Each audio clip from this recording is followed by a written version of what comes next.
Yesu wacu nashimwe cyane. Reka dusoma isomo hanyuma dutangire gahunda yacu y'icyigisho. Tugiye gusoma mu gitabo muri Yohana, igice ni icya gatatu. Yohana igice cya gatatu, ndasoma ku murongo wa gatatu. Amagambo Yesu yabwiye Nikodemu aravuga ngo, Yesu aramusubiza ati, ni ukuri Genze bite ko nta kintu turi kumva? Yohana igice cya gatatu umurongo wa gatatu tujye gusoma. Ndizera ko turi kumvikana hari noneho. Amagambo Yesu yabwiye Nikodemu mu gice cya Yohana cya gatatu umurongo wa gatatu haravuga ngo, ni ukuri ndakubwira ukuri yuko umuntu utabyawe ubwa kabiri atabasha kubona ubwami bw'Imana. Ni amagambo Yesu yabwiye Nikodemu avuga ngo, Yesu aramusubiza ati, ni ukuri ndakubwira yuko umuntu utabyawe ubwa kabiri atabasha kubona ubwami bw'Imana. Reka dupfukamye dusenga Imana. Urakoze cyane mwami wacu dukunda cyane uri mu ijuru, izina ryawe rikuru nirihabwe icyubahiro. Turagushimira cyane amahirwe uduhaye muri uyu mwanya. Turagushimira ko waturinze mu bihe bitandukanye, mu buryo butandukanye twari turimo. Turagushimira ko muri uyu mwanya udukusanije kugira ngo twumve ijambo ryawe. Izina ryawe rihabwe icyubahiro. Rero turagusaba cyane kugira ngo tukugirireho umugisha. Buri matsinda yose ateranye Nyagasani uyagirire neza. Ndetse no mu Nyagasani uri kwiga wenyine kwita Nyagasani nawe umugirire neza. Buri wese mu mwanya abayemo muri uyu mwanya Nyagasani ubane nawe.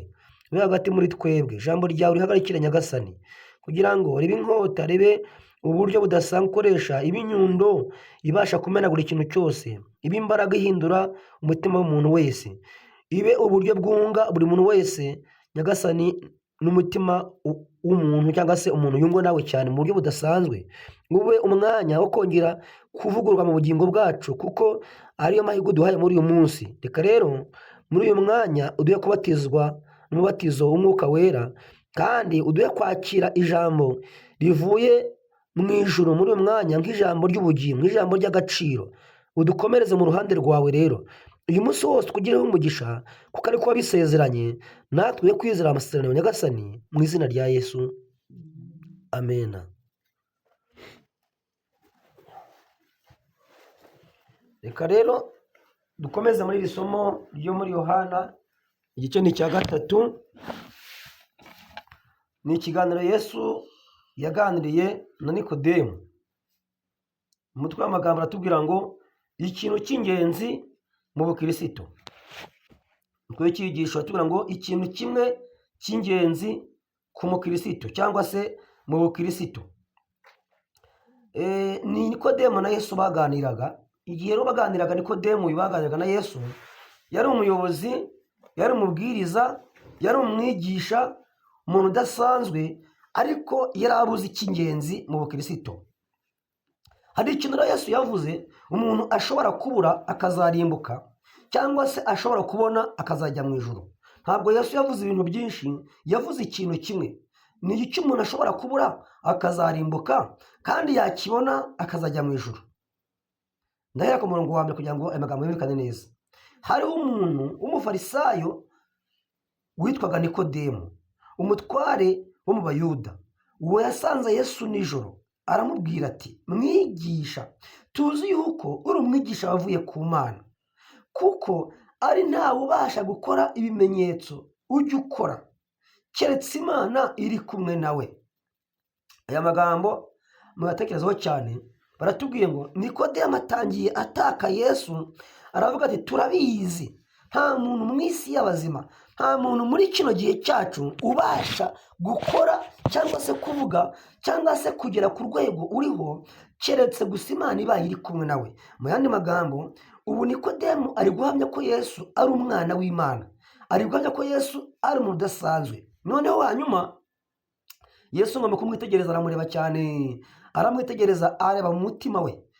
Mu mutima niho Yesu yamwitegereje, arareba, ahita amubwira ikintu gikuru kuruta ibindi byose Nikodemu adafite. Aramubwira ati, Yesu aramusubiza ati, ni ukuri ukuri ndakubwira yuko umuntu utabyawe ubwa kabiri atabasha kubona ubwami bw'Imana.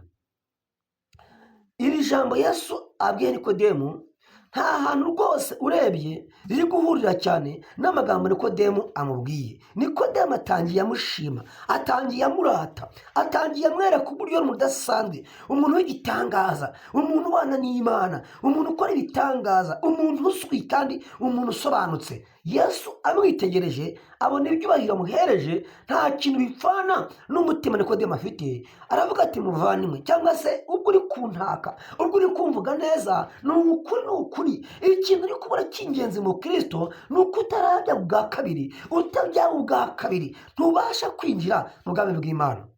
Umuvandimwe ejo yabajije atubaza ngo mbese gutsindishirizwa kubyarwa ubwa kabiri, kuvuka bundi bushya, kwiyunga n'Imana ni ijambo rimwe? Yego rwose. Iyo uvuze gutsindishirizwa, iyo uvuze kuvuga ubwa kabiri, kugera munsi y'umusaraba, gutangira urugendo, kwiyunga n'Imana, kwakira imbabazi z'Imana, kubyarwa ubwa kabiri, kubyarwa bundi bushyashya, guhabwa umutima mushyashya, ibyo bintu ni ijambo rimwe. Ni ijambo rimwe, ni imvugo ya Bibiliya iri mu buryo bwinshi, ariko ni ijambo rimwe. Nubwo abigisha bamwe na bamwe berekana yuko iyo umuntu atsindishijwe ataba avutse ubwa kabiri, ariko iki kintu mucyitondere. Yesu abwira Nikodemu yavuze kubyarwa ubwa kabiri. Mbese kubyarwa ubwa mbere ni ryari, ubwa kabiri ni ryari? Tugiye kubireba n'ubundi muri iri somo. Umurongo wa 4, Nikodemu aramubaza ati mbese umuntu yabasha ate kubyarwa akuze? Mbese ikibazo Nikodemu avuze ko yavutse? Yego. Yakongera agasubira mu nda ya nyina akabyarwa? Yesu aramusubiza ati ni ukuri ndakubwira yuko umuntu utabyawe n'amazi n'umwuka atabasha kwinjira mu bwami bw'Imana. Iyo tugeze aha rero, abanyamadini bo bakumvisha ko kubyarwa n'amazi n'umwuka ari ibintu bibiri, cyangwa se ari amazi nka Yorodani, umwuka nyine ari ugutsindishirizwa. Ariko reka mbabwire kubyarwa n'amazi n'umwuka uko bisobanura umwuka w'ubuhanuzi. Iyo tuvuze umwuka w'ubuhanuzi tuba tuvuze ibitabo Erawiti yaduhaye byanditswe n'umwuka nyine, byanditswe n'abahanuzi. Rero ibi bitabo by'umwuka w'ubuhanuzi, iyo mvuze umwuka w'ubuhanuzi simba mvuze integuza nimero ya mbere, oya. Ni ukuvuga ngo igihe cyose tugiye gushaka amagambo adufasha gusobanura Bibiliya dukoresha umwuka w'ubuhanuzi. Impamvu ariwo dukoresha, reka tujye mu Byahishuwe numva uko bavuze. Byahishuwe ni amagambo Yohani yavuze asobanura iby'iyi ngingo y'uta umwuka w'ubuhanuzi. Ni Byahishuwe igice cyaho cya 10, igice cyaho cya 3, basobanura ibijyanye n'imikorere y'amatorero. Noneho hari amagambo nshaka cyane, ariko reka so 12 bivuga neza. 12 17, Byahishuwe 12 17 niho wenda hahita bivuga mu byo gahuranije. 12 Byahishuwe umurongo wa 17, icyaka kirakara wa mugore kiragenda ngo kirwanya mu byarwa basigaye bitondera amategeko y'Imana kandi bafite guhamya kwa Yesu. Bitondera amategeko y'Imana, cyo ni kimwe, kandi bafite guhamya kwa Yesu. Noneho 19 Byahishuwe 19 ku murongo wa 10 haratubwira ngo nikubita hasi imbere. Ubwo mu Byahishuwe 12 umurongo wa 17 niho mvuye. Ngiye mu Byahishuwe 19 umurongo waho wa 10. Byahishuwe 19 umurongo waho wa 10, amagambo aravuga ngo nikubita hasi imbere y'ibirenge bye kumuramya, ariko arambwira ati reka ndimbata mugenzi wawe kandi ndi mugenzi wa bene so bafite guhamya kwa Yesu. Imana bari yusenga, kuko guhamya kwa Yesu ari umwuka w'ubuhanuzi. Noneho icyo mvugiye ibyo, iyo tugiye gusobanura Bibiliya, abagabo twemera umugabo umwe cyangwa se babiri cyangwa se batatu ni abagabo cyangwa ni ibihamya ariko by'umwuka w'ubuhanuzi. N'igihe muzasoma ibitabo ibi ngibi byandikwa, ujya wita cyane ahantu amagambo yaturutse, nibwo buryo bwiza bwagufasha ureka amagambo y'umwanditsi. Icyo namuhiye amagambo ni uko hari ibitabo bimwe na bimwe uzasoma bikubwira ko kubyarwa n'amazi n'umwuka, amazi ari umubatizo, umwuka nyine ari gutsindishirizwa. Ariko reka tubaze umwuka w'ubuhanuzi utubwira ngo iki? Inyandiko z'ibanze zitubwira amazi. Icyigisho cyitwa inyandiko z'ibanze Pawulo asubira i Yerusalemu, ni amagambo asoza icyo cyigisho. Kino gitabo gitukura ni ku ipaji 171, ariko cya kindi cy'icyatsi cy'ubururu nako ni ipaje 165. Yego, icyigisho ngiye gusoma cyitwa Pawulo asubira i Yerusalemu. Nk'uko bisanzwe rero ntabwo nabikoresheje ko nzi ko abantu wenda hari turi kumwe basanzwe babizi, cyangwa se tumaranye iminsi kuvana ejo. Uri kumbaza amazina ni François Ndirushwa Amaboko, niyo mazina yanjye. Reka nsome amagambo ushaka gusoma kugira ngo dukomeze imbere. Ndibe ko hari amazina wiyumvise, ni Ndirushwa Amaboko François. Aya magambo aratubwira ngo igihe umusirikare yateraga Yesu icumu mu rubavu ari ku musaraba, ku ipaji 171 inyandiko z'ibanze, cyo gitukura. Noneho cya kindi ni 165. Igihe umusirikare yateraga icumu mu rubavu rw'umusirikare, mu rubavu rwa Yesu ku musaraba, havuyemo isoko y'uburyo bubiri, isoko y'amaraso n'indi y'amazi. Isoko amaraso yarayokoza ibyaha by'abazamwizera, naho amazi yashushanyaga y'amazi y'ubugingo atangwa na Yesu kugira ngo aheshe ubugingo umwizera. Ubwo amazi yavuye mu rubavu rwa Yesu, igisobanuro cyayo ni uko ari amazi y'ubugingo azatangwa na Yesu kugira ngo aheshe umwizera wese ubugingo buhoraho. Icyo ni igisobanuro cyitwa amazi. Amazi ni icyo asobanuye. Ndongera nsome mu bifuzwa ibyo byose Yesu aganira na Nikodemu, igitabo cy'umuhondo ni ku ipaje 129. Nikodemu nyine ni ka 17 ku cyigisho cya Nikodemu, kino cy'umuhondo ni ku ipaji 129. Haravuga ngo isubisoza, umukiza ntabwo aterana amagambo, azamura ikiganza mu cyubahiro, maze yongera kumwerurira uko kuri ati, ni ukuri ndakubwira ukuri ko utabyawe n'amazi n'umwuka udashobora kwinjira mu bwami bw'Imana. Nikodemu yemezwa ko ari imbere y'uwo Yohana Umubatiza yavuze, kandi asobanukirwa nuko umubatizo w'amazi Yesu avuze ari umutima ugirwa mushya kubw'umwuka wera w'Imana. Ndasubiramo, umukiza ntabwo aterana amagambo n'umwigi. Umukiza ntabwo aterana amagambo, azamura ikiganza mu cyubahiro, maze yongera kumwerurira ko ukuri ko ni ukuri ndakubwira ukuri yuko utabyawe n'amazi n'umwuka utabasha kwinjira mu bwami bw'Imana. Turi ku ngingo y'amazi. Nikodemu yemezwa ko ari imbere y'uwo umubatiza Yohana yavuze, kandi Nikodemu asobanukiwe ko umubatizo w'amazi Kristo avuze ari umutima ugirwa mushya kubw'umwuka wera w'Imana. Imana ihabwa icyubahiro. Mbese Nikodemu arasobanukiwe? Yego. Mbese asobanukiwe ko amazi ari ikihe gisobanuro cyayo? Ko ari umutima ugirwa mushya n'umwuka w'Imana. None kubatizwa n'amazi ni kubyarwa n'amazi, ni ukujya muri Yorodani niko bavuze hano? Oya, baratubwiye ngo Nikodemu we wari imbere ya Yesu ahise asobanukirwa rwose neza ko kubyarwa n'amazi Yesu avuze ari umutima ugirwa mushya. Noneho mwibariza iki ngiki, mbese mwese ababatijwe mwagiye muri Yorodani, umutima wanyu wahise ugirwa mushyashya n'umwuka w'Imana kugira ngo muhamye ko Yorodani ariyo Yesu yaravuze. None Nikodemu kasobanukiwe ko kubyarwa n'amazi ari umutima ugizwe mushya n'umwuka w'Imana, ukaba ubwiriza ko kubyarwa n'amazi ari ukujya muri Yorodani. Mwabagiye muri Yorodani mwahise mugira umutima mushya, mutangira urugendo rwo kwezwa no kunesha icyaha. Niba Yesu Nikodemu baraganiriye ikintu bakacyumva neza, abantu ba kino gihe kukibumva nabi. kuki amadini yumva ibintu nabi, kuki batemera ikintu Yesu na Nikodemo bumvise, ariko uyu munsi amadini akaba yumva ibintu byayo uko yishakira. Baratubwiye ngo kubyarwa n'amazi ni umutima ugizwe mushyashya n'umwuka w'Imana. None kujya muri Yorodani umutima ugirwa mushyashya? Oya rwose, kujya muri Yorodani ni urugendo, ni inzira itwinjiza mu idini, si inzira itwinjiza mu itorero ry'Imana. Itorero ry'Imana umuntu aryinjizwamo nuko abyawe n'amazi n'umwuka, nuko umutima ugizwe mushya.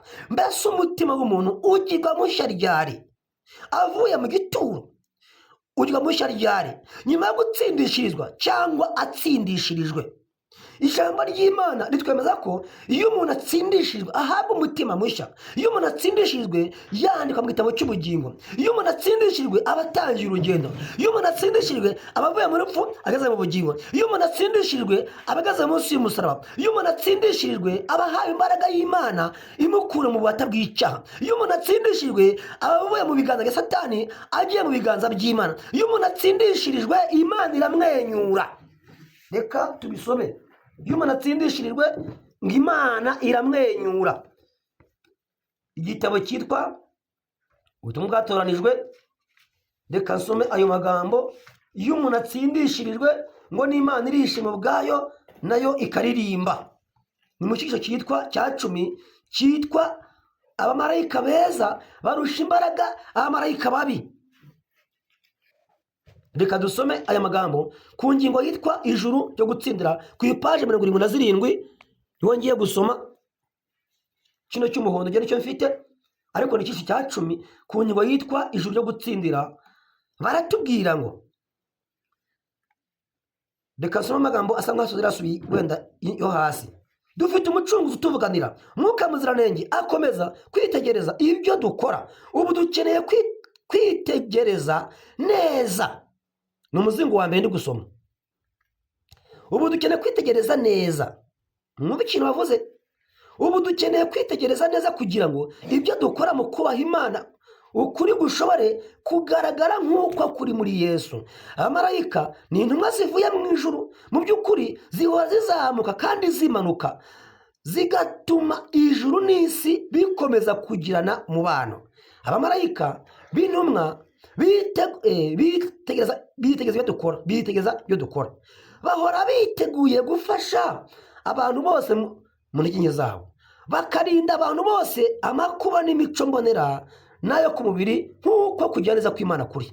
Igihe icyo ari cyo cyose abantu bumviye imbaraga y'umwuka w'Imana iturisha imitima biturutse ku murimo w'abamarayika. Mu ijuru hakaba ibyishimo, Uwiteka ubwe aranezerwa akaririmba. Ngo Uwiteka ubwe, baratubwiye ngo kubw'uyu murimo, kuko abantu bumviye ijambo ry'Imana ndetse umwuka w'Imana aturisha imitima yabo, baratubwiye ngo Uwiteka ubwe aranezerwa hanyuma akaririmba. Reka nk'uko bivuze ibyo twizera.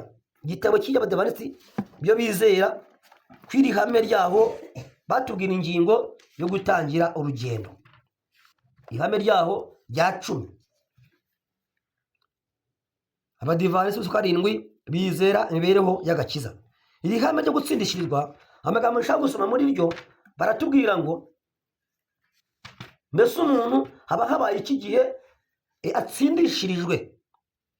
Ni ku ipaje 127 ngereho ngiye gusoma ku ngingo yitwa kwakirwa mu muryango w'Imana. Kwakirwa mu muryango w'Imana. Muri uwo mwanya nanone abizera bashya bahabwa mwuka wo kubagira abana b'Imana. Imana ibakira nk'abana bayo. Ibyo ni ukuvuga ko abizera ari abahungu n'abakobwa b'umwami, yabagize abaragwa bayo, abaraganwa na Kristo. Mbega gutoneshwa, mbega icyubahiro, mbega umunezero, icyizere cy'agakiza. Rero gutsindishirizwa kunazanira umwizera ubwishingizi ko yemewe, kumuzanira umunezero wo kongera kubana n'Imana muri ubu buzima. Niko ndi gusoma. Imana itubabarira ibyaha byacu byose ititaye ku mibereho yacu ya kera, ikaturokora gucirwaho iteka n'umuvumo bizanwa n'amategeko. Gucungurwa guhita guhinduka impamo. Niwe waduhesheje gucungurwa ku bw'amaraso ye, niko kubabarirwa ibicumuro byacu nk'uko ubutunzi bw'ubwiza bwayo buri. Itangiriro ry'imibereho mishya kandi nesha. Tugendane ni itangiriro ry'imibereho mishyashya kandi nesha. Mbese imibereho mishyashya kandi nesha itangira ryari? Iyo umwizera yumvise ko amaraso y'umukiza atwikira imibereho ya kera yarangwaga n'icyaha. Ndi gusoma paje 127 igitabo cya mbere. Ubwo abafite ikindi gitabo gishyashya barabarangira ipaji yariyo, ni ihame rya 10 ndi gusoma. Itangiriro ry'imibereho mishya kandi nesha. Iyo umwizera yumvise ko amaraso y'umukiza atwikira imibereho ya kera yarangwaga n'icyaha, ahita agira ihembura ry'umubiri, ubugingo ndetse n'umwuka. Kwiyumvamo umutima wicira urubanza bihita bishira, kuko byose biba byarababariwe muri Kristo. Byose biba bishyashya. Mu kutugira ubuntu buri munsi, Kristo aba yifuza kuduhindura ngo atugaruremo ishusho y'Imana. Hari ukugira ubuntu umuntu atangira urugendo ndetse na buri munsi. Ibi ntabwo ari ikintu kimwe. Gutsindishirizwa ni igikorwa kiba rimwe, ariko gukura, guhinduka se cyangwa se kugenda dusa na Kristo, kugenda twezwa ni urugendo rukomeza, si ikintu cy'umunsi umwe. Buri munsi tuhabwa imbaraga itubasha gutsinda. Aribyo bisa ngo guhinduka kwa buri munsi umuntu ahabwa imbaraga zimubashisha guhangana n'iby'uwo munsi. Ariko gutangira urugendo bibahisho gusa imwe yonyine. Rero gutsindishirizwa ni igikorwa Imana ikora umuntu inshuro imwe, ariko gukura byo ni ubuzima bw'umuntu bw'iminsi yose. Baratubwiye ngo umuntu aba yakiriwe mu muryango w'Imana, umuntu aba avutse ubwa kabiri, umuntu aba atsindishirijwe, umuntu aba ahawe umutima mushya, umuntu aba icyaremwe gishya, ndetse umuntu Imana imwandika mu bana bayo akabavutse bundi bushya. Nicyo Yesu abwiye Nikodemo ati, nutabyara ubwa kabiri n'amazi ndetse n'umwuka ntabwo ubasha kuzinjira mu bwami bw'Imana. Ariko abantu benshi kuri iyi ngingo bajya bavangavangira Bibiliya, bakifashisha utundi dutabo basobanura iyi ngingo, bavuga bati bwose iyo umuntu atsindishirijwe ntabavutse ubwa kabiri, iyo umuntu atsindishirijwe ntabwo aba atangira urugendo, ahubwo aba araritswe, ahubwo aba ahamagawe. Rero gutsindishirizwa ni ikindi. Reka nkubwire, Nikodemo na Yesu babyumvise neza. Wowe nutabyumva ni akazi kawe. Uzirikane ko ibyo bintu uba ukora ku munsi w'urubanza uzabibazwa. Nikodemo arabyumvise, Yesu arasobanuye, Nikodemo arabyumva. Ariko uyu munsi abantu ba kino gihe ntibumva. Niyo uvuze ntibumva, niyo usobanuye ntibumva. Bibiliya yavuze ngo amatwi yabo azaba barya, bazaba bifuza kumva ibihuje n'irari ryabo. Abantu benshi niyo batsindishirijwe kubera nyine bagenda bagira hanyuma bagira ngo ntibari baratsindishirijwe. None mbibarize, umwana w'ikirara avuye kwa se mu rugo akajya mu ngurube, mwumvise agarutse kwa se yaratsindishirijwe? Yongeye kuvuka cyangwa se yaramwakiriye? None se ubwo nyine bivuze ko umuntu asuye mu rugo kwa se yongera kuvuka bwa gatatu se, cyangwa ahubwo avugurura amasezerano yiwe na se? Mbese umuntu aramutse afite umugabo akaba yaramushatse bakaba babana, nyuma bakaza gutandukana, umwe akajya iwabo undi agasigara, bongeye kubana, ashatse umugabo bwa gatatu cyangwa asuye ku mugabo wiwe, abavuguriye amasezerano yari yarirengagije, aba yongeye kubana n'umugabo we, ariko ntabwo aba ashatse undi mugabo. Rero gutsindishirizwa biba gusa ku nshuro imwe. Umuntu yakira agakiza, umuntu avuka bundi bushyashya, umuntu atangira urugendo. Twabuze mu ntambara ikomeye ku ipaji ya 335 iyi ngiyi ntoya. Baratubwiye ngo umuntu aba yiyunze n'Imana, ahabwa umutima mushya, agatangira urugendo rushyashya, akaba yanditswe mu gitabo cy'ubugingo, akaba atangiye kuba umuntu udasanzwe, ibya kera bigashira. Nikodemu na Yesu arabyumvise neza, Nikodemu na Yesu barabisobanukiwe. Nikodemu amenye ko ari umutima uzagirwa mushya n'umwuka w'Imana, ari umutima uvugururwa, ari umutima ko ubushyashya umuntu ahabwa, ari imbaraga z'Imana zigiye guhindura umuntu icyerekezo, ari umuntu uvuye mu rupfu ageze mu bugingo, ari umuntu wahaye icyaremwe gishyashya. Reka nongere misoro mu ntambara ikomeye, ahari wenda uyu munsi hari abantu bashyashya batari bahari ku munsi w'ejo, ku ipaji ya 335 intambara ikomeye iyi ngiyi ntoya. Reka nongere mbisome. Iyo umuntu atsindishijwe haba habaye iki? Nshuti bavandimwe, haba habaye iki? Iyi ni isaha itoroshye cyane isaba gukoresha ibihamya by'umwuka w'ubuhanuzi. Haranditse ngo 335 kino gitoya, abafite ikinini ni paji 401. Intambwe ya mbere yo kwiyunga n'Imana ni ukwemera icyaha. Tugendane, ni ukwemera icyaha. Noneho isuba ikurikiyeho isoza kuvuka bundi bushya, umutima wiyunga n'Imana kandi ukumvira amategeko yayo. Izi mpinduka zikomeye zibaye ku munyabyaha.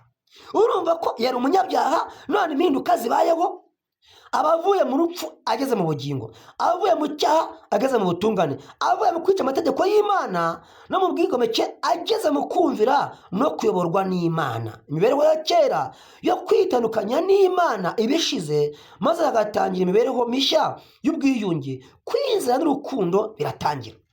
Noneho igitangaje rero, kwizera n'urukundo niyo bitangiye uyu mwanya. Reka wenda mbere ikintu kimwe, hari igisha bajya gukoresha wenda buriya muri ubutayu. Abantu benshi bafite ibintu byinshi bagiye bahura nabyo, kandi amatsinda amwe namwe cyangwa se menshi, hari inyigisho nyinshi yigisha ku buryo uko tugenda kwigira imbere, ijambo ry'Imana rigomba kwererezwa, ibinyoma byose bigasenyukira imbere y'ukuri, kuko ijambo ry'Imana niwe muyobozi wacu, niwe mutsima w'ubugingo, nibwo buryo Imana dushyiriyeho, niwe musaruro utuyobora. Reka wenda mbaho urugero rumwe. Muzumva bigisha bamwe bigisha yuko iyo umuntu atsindishirijwe ataba umunsi wa kabiri, kandi kuko ibintu barabyigisha bitwaje iki? Bitwaje ko iyo umuntu atsindishirijwe hari imbaraga nke zimurangwaho, hari ibintu agwamo, hari ibyaha yakora, hari ibintu yisangaho atazi ko azagaragaza cyangwa se bizamugaragaraho. Bakavuga ati buriya iyo umuntu atsindishirijwe hari ikintu ababura, hari ikintu aba adafite, hari imbaraga batakiriye agomba kuzakira mu gihe kiri imbere.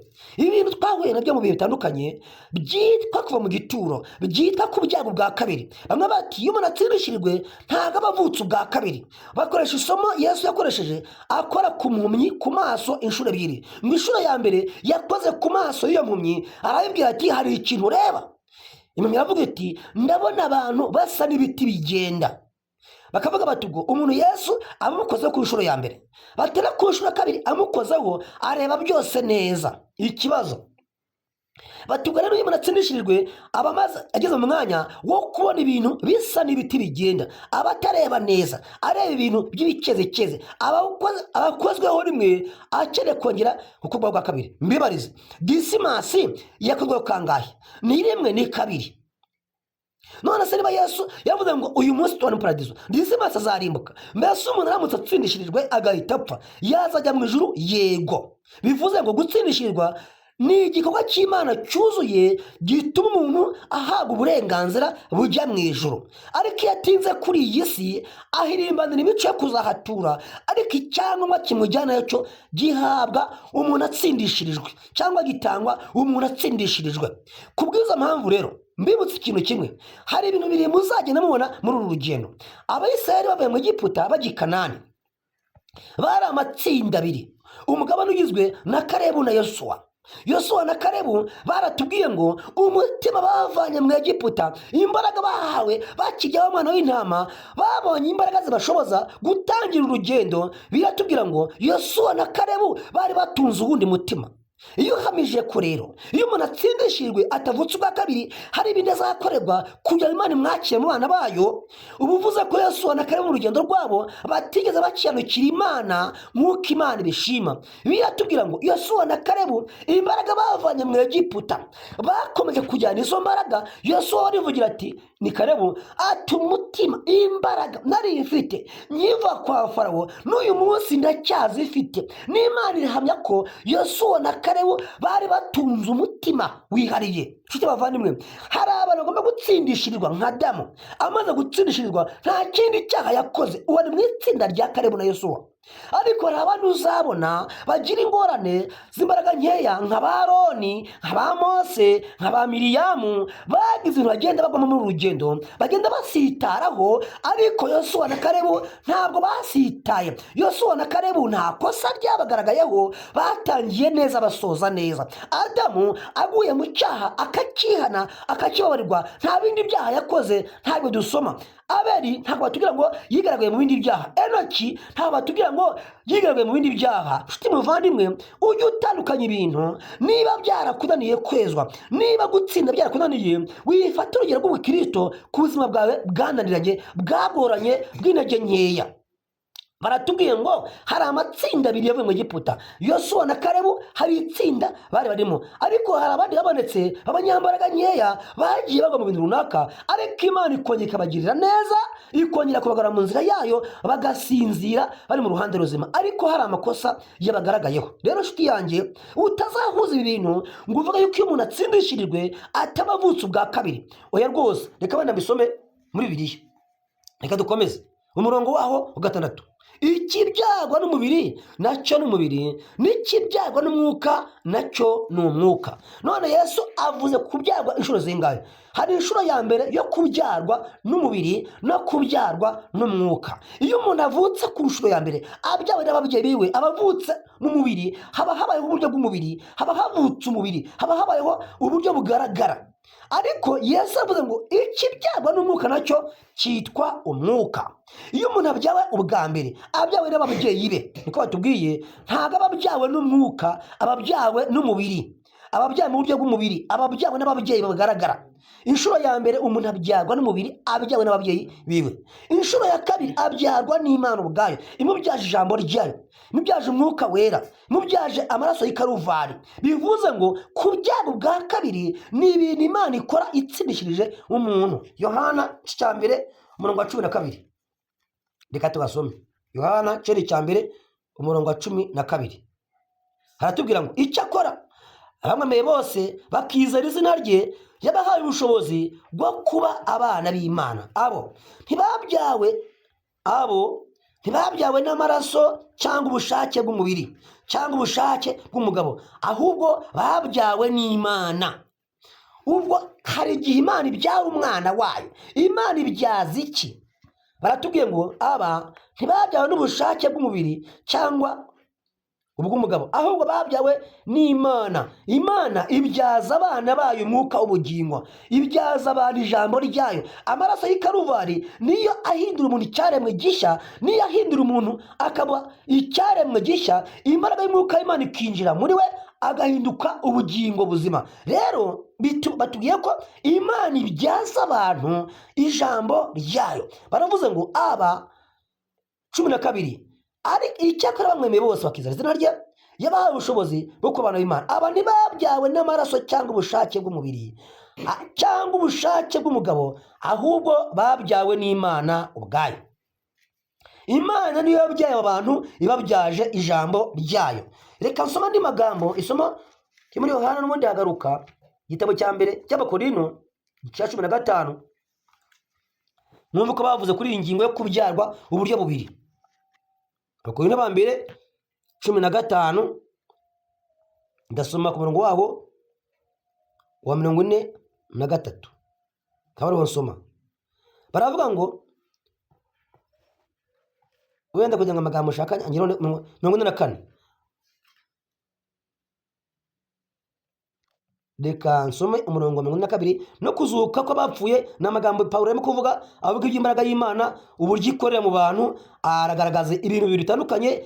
Ariko nshaka gusoma cyane, ariko amagambo cyane cyane nshaka gusoma, reka mpere 45. Uko niko byanditswe ngo umuntu wa mbere ari wa Adamu yabaye ubugingo buzima. Abakorinto ba mbere 15:45. Naho Adamu wa nyuma yabaye umwuka utanga ubugingo. Ariko umwuka si ubanza, ahubwo umubiri ni ubanza, hagaheruka umwuka. Umuntu wa mbere yaturutse ku butaka, ari ubutaka, naho umuntu wa kabiri waturutse mu ijuru. Nk'uko ubutaka ari, niko n'ubutaka bandi bari, kandi nk'uko uw'ijuru ari, niko n'ab'ijuru bandi bari. Kandi nk'uko twambaye ishusho y'ubutaka, niko tuzambara n'ishusho y'uw'ijuru. None bavuze ibintu bingahe? Bavuze uw'ubutaka n'uw'ijuru. Bati nk'uko uw'ubutaka ari, niko n'ab'ubutaka bandi bari. Bivuze ngo hariho umuntu w'ubutaka, ari umuntu nyine ugaragara, kuko mwibuka ko igitaka cyavuyemo umubiri w'umuntu, ariko Kristo cyangwa se Imana ihumekera muri iki kibumbano umwuka utanga ubugingo, umuntu ahinduka ubugingo buzima. Ubwo mu yandi magambo habaye kubumba no guhumeka.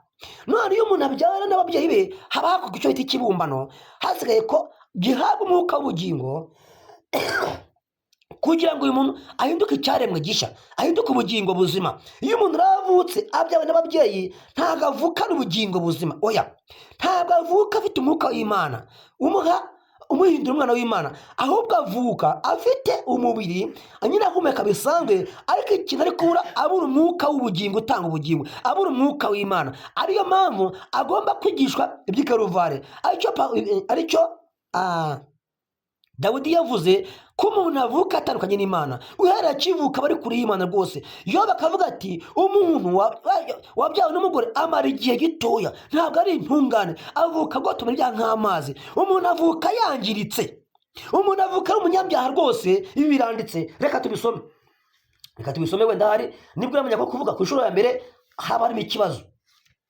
Zaburi ya 51, abariho nsoma umurongo waho, reka nsome ku murongo waho wa 7, abandi ni uwa 6. Haranditse ngo dore naremwe gukiranirwa, mu byaha niho mama yambyariye. Dore umuntu avuka afite gukiranirwa, ndetse mu byaha batubwiye ngo niho umuntu abyarirwa. None si umuntu avutse atunganye, oya, ku nshuro ya mbere cyangwa umuntu yaje ku isi avuka atandukanye n'Imana. Mu byaha niho umuntu avukira. Zaburi 68 umurongo waho wa 4 hatubwira ngo iki? Haratubwira ngo abanyabyaha batandukanywa n'Imana uhereye mu kuvuka kwabo. Aya masomo abiri atubwiye ko umuntu avukiye mu byaha, kabiri akavuka atandukanye n'Imana. Niko Dawidi atubwiye, umuntu avukira mu byaha, icya kabiri kandi mu byaha akavuka atandukanye n'Imana ye. Ubwo mu yandi magambo ntabwo umuntu avuka we n'Imana bari kumwe, ahubwo umuntu avuka Imana. Iyo amaze kuvuka, Imana itangira kugenderera umunyabyaha, igenda imurinda. Biratubwira ngo umwuka w'Imana yagendagendaga hejuru y'amazi mu irema. Iyo isi itagira ishusho, umwuka w'Imana yagendagendaga hejuru y'amazi. Rero amazi ni abantu benshi. Umuntu avukira kuri iyi si, ariko umwuka w'Imana agendagenda hejuru y'imitima y'abantu, agenda yihendahenda, agenda yigisha, agenda yemeza, ariko ntabwo umwuka w'Imana aba ari mu muntu, oya rwose. Sonye Zaburi 58 umurongo wa 4. Umva n'amagambo Yesu yavuze ababwira abigishwa be muri Yohana 14. Nuko Yesu yavuze Yohana 14, hari amagambo Yesu yahavuze ava kuri iyi ngingo, n'ubundi nongere nyisome kugira ngo hari bisobanuke neza, kuko umuntu yarangiritse cyane ku buryo hari batakumva neza. N'amagambo Yesu yavuze ngiye gusoma. Baravuze ngo, reka mpere ku murongo waho 23. Ufite amategeko yanjye akayitondera niwe unkunda. Kandi Yohana 14:21. Kandi unkunda azakunywa na Data, nanjye nzamukunda mwireke. 22. Yuda utari Isikariyoti aramubaza ati, Databuja, bibaye bite kugiye kutwiyereka ntiwiyereka ab'isi? Aranditse ngo, Yesu aramusubiza ati, umuntu nankunda azitonda ijambo ryanjye, na Data azamukunda, tuzaza hari twumane nawe. Ariko utankunda ntiyitondere amagambo yanjye, kandi iryo jambo mwumvise si iryanjye, ahubwo ni irya Data wantumye. Noneho hari amagambo Yesu yavuze, nayabonye nyabuze ku mirongo 17. Niwe mwuka w'ukuri, ntibishoboka bise muhabwa kuko batamurora kandi batamuzi, ariko mwebweho muramuzi kuko abana namwe kandi azaba muri mwe. Yesu abwira abigishwa ati, uwo mwuka w'ukuri abana namwe, ariko hari igihe kizagera abe muri mwe. buriya ba Petero ba Yohani mwuka w'Imana yabanaga nabo ariko ataba muri bo. Kuri Pantekote noneho yinjiye muri bo, aba muri bo, atura muri bo nko mu rusengero. Rero kenshi uzasanga abantu bahamya ko iyo umuntu avutse nyine bavutse, ariko ngo kuvuga ubwa mbere ari ugutsindishirizwa, ngo ubwa kabiri aba avuye mu gituro. Iyo uvuze iyi mvugo uba upfabeje umusaraba w'i Karuvali, uba upfabeje igitambo cya Yesu, uba urwanije imbaraga ibyaha umunyabyaha ubwa kabiri.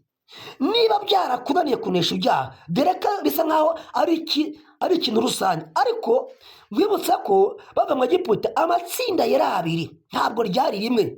Niba habonetse abantu bacika intege nk'aba Aroni, nk'aba Miriyamu, nk'aba Mose, hakagira ibizinga by'ibyaha bibagaragaraho, ariko Yesu na Kalebu bo baracyahagaze. Rero uyu munsi hari abantu Imana ifite bari mu mwanya wa Yesu na Kalebu, rwose bari mu gukiranuka, bagomba gutangira urugendo. None se mbibariza, abo twasomye bazakira imvura muhindo n'imvura y'itumi icyarimwe, bazava mu gituro ryari? Ubu buzima dukandagiramo bwo mu butayu butuzangereza bw'urucantege bahura nabwo. None se niba byanditse ko hari abazakira imbaraga ebyiri icyarimwe, none iyo uvuze ko umuntu azava mu gituro, abantu bazakivamo ryari?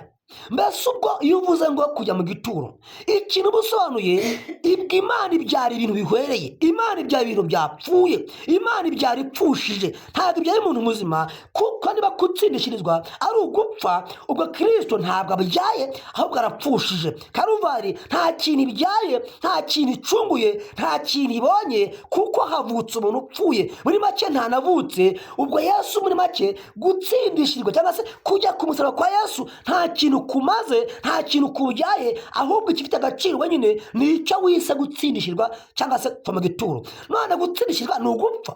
None se niba ko byari ukuvuka, none ubwo Imana ibyaye umuntu upfuye, none azavuka ryari cyangwa azazuka? None se ko ibyaha byica umunyabyaha, kwicwa n'ibyaha, hapfa umuntu utavutse, ahubwo umuntu yavutse akaba ku isi agwa mu byaha cyangwa se mu cyaha, icyaha kikica umuntu. Niko Pawulo avuga mu Efeso igice cya 2 ngo namwe yarabazuye, arapfuye, mwishwe n'ibicuro n'ibyaha bijyanyu. Umuntu abaye mu byaha rero byakwica ubugingo bwe, ariko suko atari yavutse. Iyo umuntu yavutse hari ibintu byakwangiza ubuzima bwe, ariko yari yavutse ariho. Rero mu nzira yo kwezwa hari ibyamusitaza, hari ibyamugusha, hari ibyamwica, hari ibyamutuma asubira inyuma agwingira, ariko yari yavutse. Rero kwezwa ni ubuzima buzakomeza bugira ibintu byinshi umuntu ahura nabyo, ariko agomba kugenda arwana kandi anesha. Rero gutsindishirwa batubwiye ngo umuntu avutse ubwa kabiri aba yanditswe mu gitabo cy'ubugingo, aba yicyaremwe gishyashya. Abandi bati iyo umuntu ava mu gituro aba ahawe umutima mushyashya. Muziga ibya Sawuli. Sawuli uyu nguyu wari uhanganye na Dawidi, ngo ajya kwimikwa, Imana yamuhaye umutima mushya, niko dusoma, ndetse ngavuga izindi ndimi. Ariko uhawe umutima mushyashya yapfuye avuye mu bapfumu. Bivuze ngo iyo uvuze ko umuntu avuye mu gituro ahabwa umutima mushyashya, ubuvuze ngo ntiyakora ikindi cyaha. None se Sawuli ko yawuhawe umutima mushyashya, agize uburangare, nta byaha yakoze, ndetse akajya no mu bapfumu. Rero umutima w'umunyabyaha, umutima umuntu avukana iyo yakiriye agakiza munsi y'umusaraba, uyu mutima urabohoka, uyu mutima umuntu arawamburwa agahabwa umutima mushyashya. Reka nsome mu wifuzwa ibihe byose iki kintu Nikodemo na Yesu baganiriye, tugisubiremo. Mu wifuzwa ibihe byose ku ipaji ya 244 kino cy'umuhondo, 244 mu gitabo cya 31 cyitwa ni icyigisho cyo ku musozi Yesu yavuze. Reka soma 246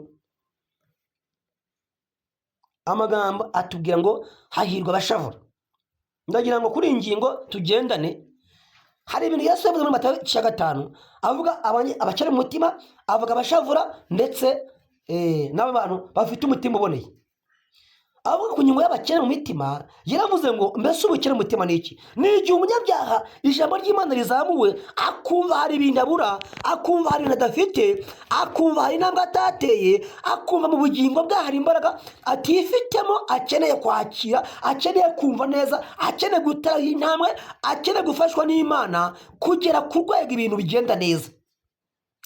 Ndasoma amagambo Yesu yavuze ku ngingo y'abakene mu mutima. Yaravuze ngo amagambo ya Kristo yabwiye inteko y'abantu igihe yari ku musozi yari amagambo y'umugisha.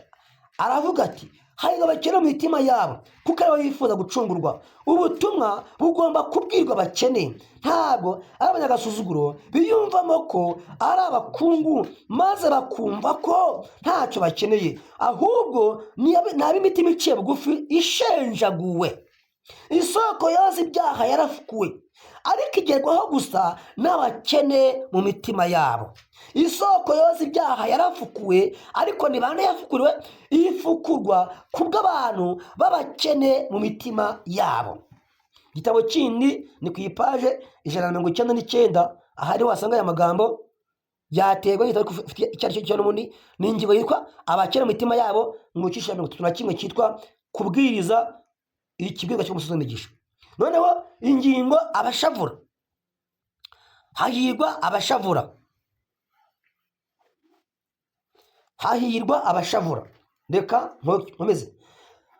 Duhora dushavuzwa n'ibikorwa byacu bibi, ariko tubitewe nuko ingaruka yabyo atari nziza. Uko siko kwihana nyakuri. Gushavuzwa n'icyaha kuvuye ku mutima ni ingaruka y'igikorwa cy'Umwuka Wera. Umwuka Wera niwe umenyekanisha ubugoryi bw'umutima utaritaye ku Mukiza, maze ukamutera agahinda. Kandi Mwuka niwe uducyamura akatugeza munsi y'umusaraba ngo twihane. Buri cyaha cyose cyongera kumutera ibindi bikomere. Iyo twitegereje uwo twacumise, turizwa n'ibyaha byatumye agirirwa nabi atyo. Amarira nk'ayo atera kwanga icyaha. Yabajije ngo dufite ikibazo. Mbese umutima wa kamere umuntu awuguma mu gihe avutse ubwa kabiri? Dufashe uduhe ibihamya. Awugumana, sinzi wenda imvugo akoresheje barawugumana, ariko rwasomye ko umuntu ahabwa umutima mushya. None se arawugumanye cyangwa undi mutima? Jya mu Baroma 7. Abaroma ahandi hagaruka. Abaroma 7. Reka dusome amagambo ahanditse. Pawulo amagambo yavuze ngenje gusubirisha. Atubwire mbese Pawulo amaze kwakira agakiza, atubwire hari intambara zari zishingiye yarwanaga. Wumve niba ari umutima cyangwa ari umubiri.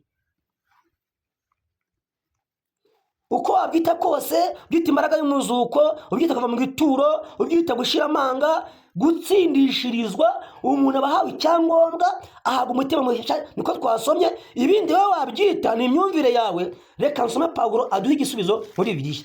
Abaroma 7 umurongo waho wa 21 niho ngiye guhera. Ariko byitwa intambara y'umutima uhana na kamere y'ibyaha. Ubundi ibintu ni bibiri. Hari umutima wa kamere n'umubiri wa kamere. Ibintu buri gihe uko twigisha ibintu biravugwa, ibi bintu ntimukabihuze. Umutima wa kamere n'umubiri, ibi bintu n'ibintu rwose bitandukanye bibiri. Hari umubiri n'umutima. Hari imirimo ya kamere n'umutima wa kamere. Rero kamere igira ibikorwa bigaragara muri uyu mubiri. Umubiri wa kamere n'umutima wa kamere. Mbese iyo umuntu atsindishijwe agumana umubiri wa kamere cyangwa n'umutima wa kamere? Iyo uvuze ko umutima kamere ugumana, uba uvuze ko Kristo amaze kuvuka yavutse afite umutima wa kamere. Birambwira ngo yenda kamere k'umugaragu w'imbata. Yenda kamere cyangwa na kamere. Birivuga ko Yesu yakiriye kamere k'umugaragu w'imbata. Ubwo yakiriye umubiri wacu, yakiriye imibereho y'umubiri w'umuntu, ariko ntiyakiriye umutima wa kamere. Ntabwo Yesu yari afite umutima wa kamere. Oya. Uyu mutima twe duhabwa umutima natwe mushya uwo Yesu yari afite avuka iyo dutsindishirijwe. Noneho ahubwo tugasabwa kumwiyagurira kugira ngo adushoboze gutsinda buri munsi, buri mwanya, igihe cyose. Ntabwo Yesu yari afite umutima wa kamere, ahubwo yari afite umubiri wa kamere. iyo umuntu atsindishirijwe ntabwo agumana umutima wa kamere, ahubwo agira umubiri wa kamere urahaguma. nako reka mbisome haranditse ngo nuko rero Abaroma 7:21, nuko rero mbona yuko amategeko anyifuriza gukora ibyiza, nyamara ibibi bikaba ari byo bintanga imbere. Nishimira amategeko y'Imana mu mutima wanjye. Avuze ni mu mutima, ni mu mubiri. Nishimira amategeko y'Imana mu mutima wanjye, ariko mbona irindi tegeko ryo mu ngingo zanjye, ryo mu mutima, n'iryo mu mutima n'iryo mu ngingo. None iyi ngingo ni umutima. Reka wenda soma amagambo, nibitumvikana muze kongera mubaze, n'ejo nzabigarukeho, n'ejo bundi ibintu bizasobanuke. Niba umuntu ahabwa umutima mushya avuye mu gituro cyangwa ahabwa atsindishirijwe, reka tubaze biri tubwire bigenda bite. Pawulo intambara afite ziri mu mutima cyangwa ni mu mubiri? Musome mu gitabo cya mbere cya Petero igice cya 4 umurongo wa mbere. Baravuze ngo ubwo Kristo yabarijwe mu mubiri, aba ariko namwe mwambara umutima we nk'intwaro. Bavuze ko twambara iki? Umutima nk'intwaro. Kubera iki? Nuko Yesu intambara zose yababajwe zari mu mubiri, si mu mutima. None abantu bakiriye Yesu abaha umutima nk'uwatari afite cyangwa aba umutima yari afite.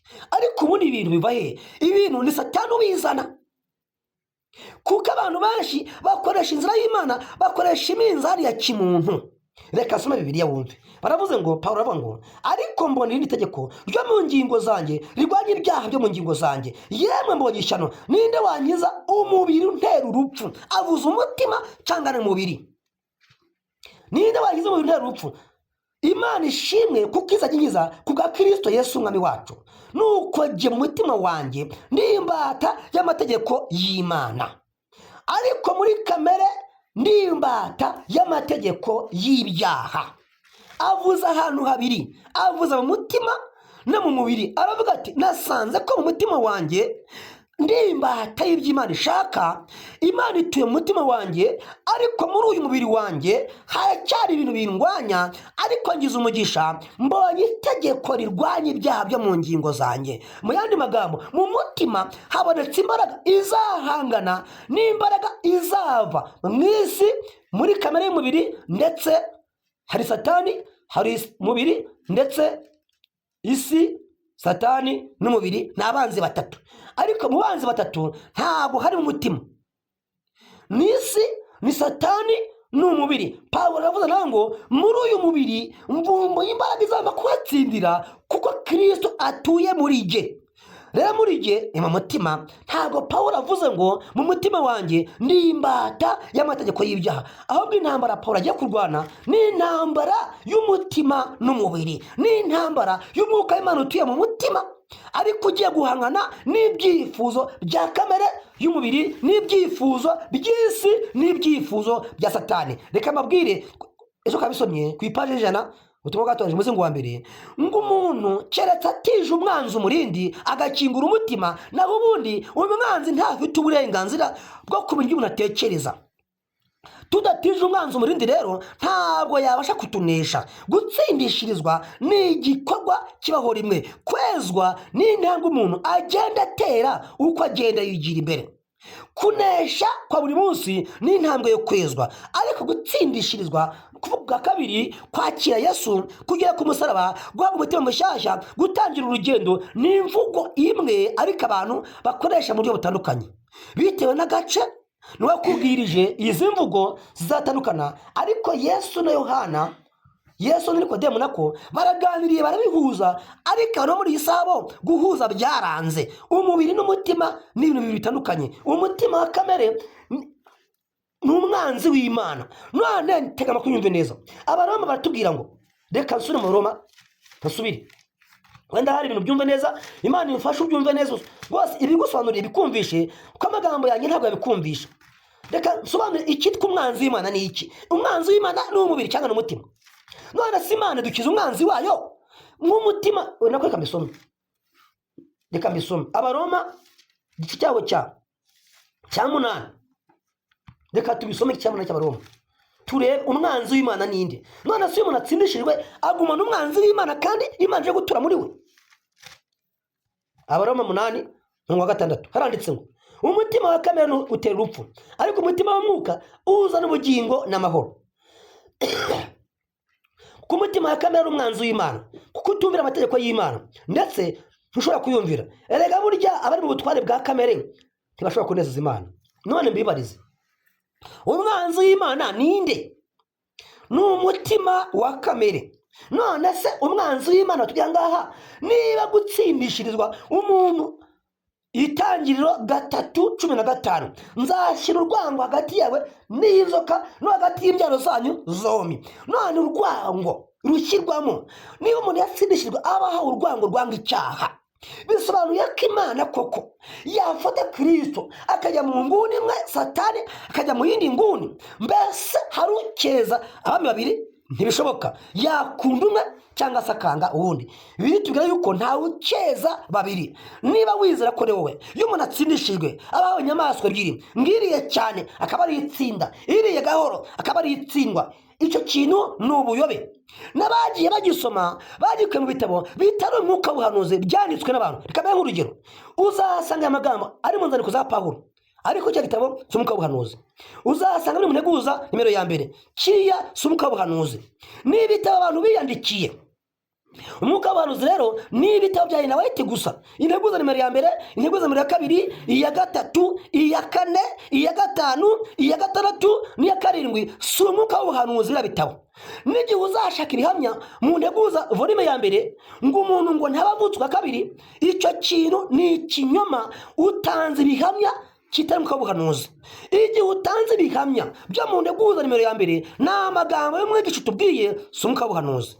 Utanze ibihamya mu nzandiko za Pawulo, mu gitabo cy'Abaroma, mu gitabo cy'Abaroma, mu gitabo, mbese ibitabo byandikwa n'abantu, si umwuka w'ubuhanuzi. Dukoresha umwuka w'ubuhanuzi ndetse na Bibiliya mu guhangana n'inyigisho z'ibinyoma. Igihe uzatanga igihamya rero cy'umwuka utari ubuhanuzi, ahubwo ari umwuka w'abanditsi, ibi bintu si ukuri tubyemera. Twe twemera ibyanditswe byera, ijambo ry'Imana n'umwuka w'ubuhanuzi, kuko abasigaye bitonda amategeko y'Imana ndetse no kwemera kwa Yesu. Twasanze kwemera kwa Yesu ari umwuka w'ubuhanuzi. Bavandimwe, torero ry'Imana, ikintu cyishe abagenzi n'ibi bitabo n'uyu muri abantu bagenda barahura ahandi hantu atari ku gicaniro cy'Imana. Nimushakashaka ibyanditswe byera, nimusanga amategeko y'Imana n'ibiyihamya. Nibatavuga ibihwanye n'ijambo ry'Imana, nta museke uzabatambikira. Iyi mvugo yose wakoresha ko umuntu iyo utsindishirijwe atabavutse ubwa kabiri, ibyo ni imyumvire yawe, ariko Yesu na Nikodemo babivuze neza, Ellen White abivuga neza, Mukabuhanuzi abivuga neza. Turabona ingero ku bantu bavuye mu Egiputa uko bagiye bitwara. Nshuti bavandimwe, Imana yo mu ijuru nizi ikintu yakora, kandi natwe ubwacu tugafata umwanzuro dushingiye uko ibintu bimeze. Reka rwose hamwe no gutekereza no gushakashaka mu byanditswe byera, twongere dufate ibihe tujye imbere y'Imana, twinginge Imana tuyibaze icyo twakora. Bibiliya tubwiye ngo umwanzi w'Imana ni umutima wa kamere. None ikibazo, niba umwanzi w'Imana n'umutima wa kamere, mbese umuntu aramutse atsindishijwe ntakuremo uyu mwanzi w'Imana, mbese ubwo Imana ikoze iki? Iramutse izanye uwundi mwami ikamutuza ku mwanzi wayo. Mbese umwanzi w'Imana ko ari umutima wa kamere, ubwo umuntu atsindishijwe yamburwa umwanzi w'Imana? Yego, kuko ahabwa undi mutima, ahabwa imbaraga y'Imana muri we. Rero kuri iyi ngingo abantu rwose mudufashe, namwe mwongeye mujya ku mavi, mutandukanye icyitwa umutima n'umubiri. Iyo umuntu atsindishirijwe ntabwo yamburwa umubiri uyu wa kamere y'ibyifuzo, mubiri urwara, mubiri usonza, mubiri unanirwa, uyu mubiri arawugumana, ariko ntabwo ubona umutima wa kamere. Oya rwose, ahubwo umwanzi umurwanya akoresha uyu mubiri, akoresha iyi si cyangwa se Satani ubwo nyirizina, ariko ntabwo umutima wa kamere umuntu awugumana. Oya rwose, ahubwo izi mbaraga zakongera kumufata. Baratubwiye ngo iyo umuntu avutse ubwa kabiri, ni Yesu wavuze amagambo ngo uyu muntu umaze kuvugwa kabiri, ngo abadayimoni cyangwa se ngo abadayimoni ngo bazarira mu butayu budafite amazi.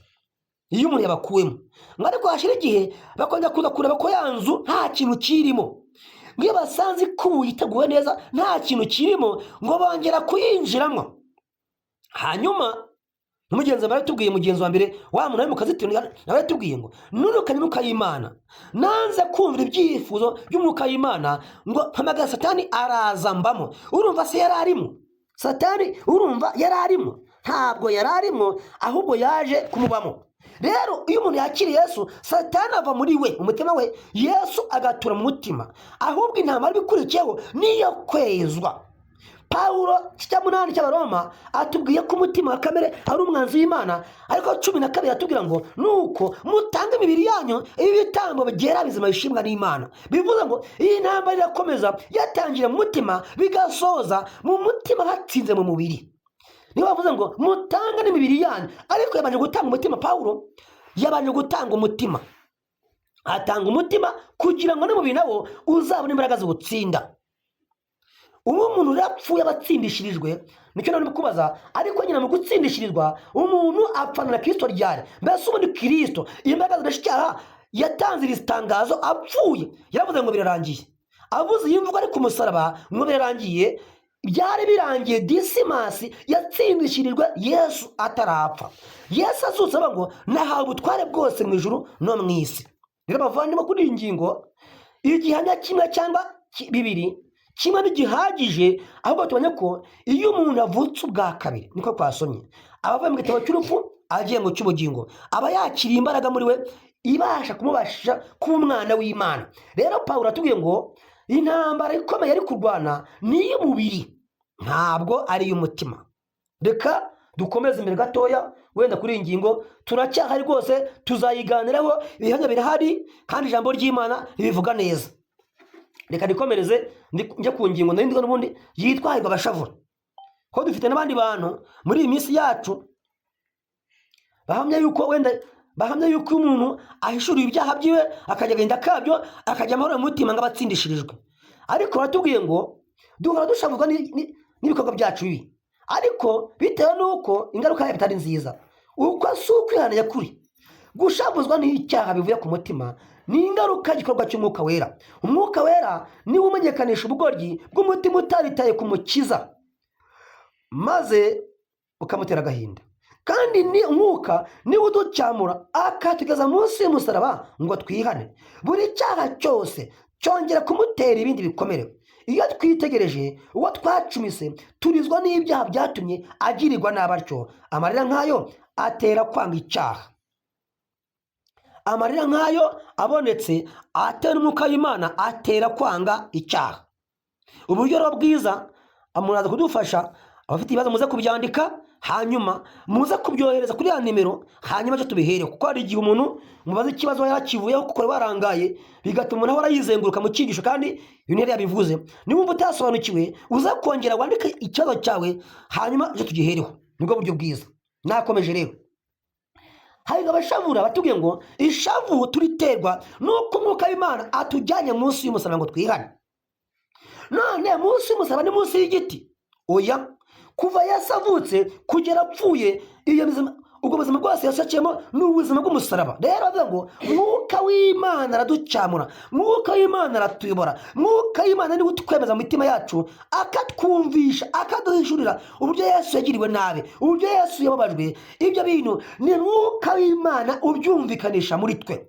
Nk'uko duhishurirwa ibyaha na Yesu turamuhishurirwa. Bivuze ngo tujyanwa munsi y'umusaraba kugira ngo twihane. Mbese twihanira hehe? Munsi y'umusaraba. Mbese mu Kristo umutwaro wavuyeho ryari? Ageze munsi y'umusaraba ngo awitegereje, awutumbiriye, nibwo ibyaha, nibwo umutwaro w'ibyaha wamuvuyeho. Yitegereje umusaraba, atumbiriye umusaraba. Rero iryo ni itangiriro ry'urugendo rwa Mukristo. Mbese urugendo rutangira hehe? Ku musaraba.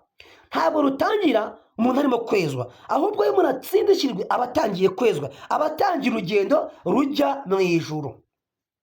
None batubwiye ngo munsi y'umusaraba mwuka w'Imana niwe utujyanayo. Si umuntu ubyishyiramo, si umuntu ubyishakashakira. Bamwe bati nahishura ibyaha byanjye ngira agahinda. Mu isi agahinda gasaze hari amabuye yo gutandukiraho inshuti yanjye, hari amagambo y'ihumure ahumuriza umutima Imana igikoresha mu gihe cy'agahinda k'ibyaha.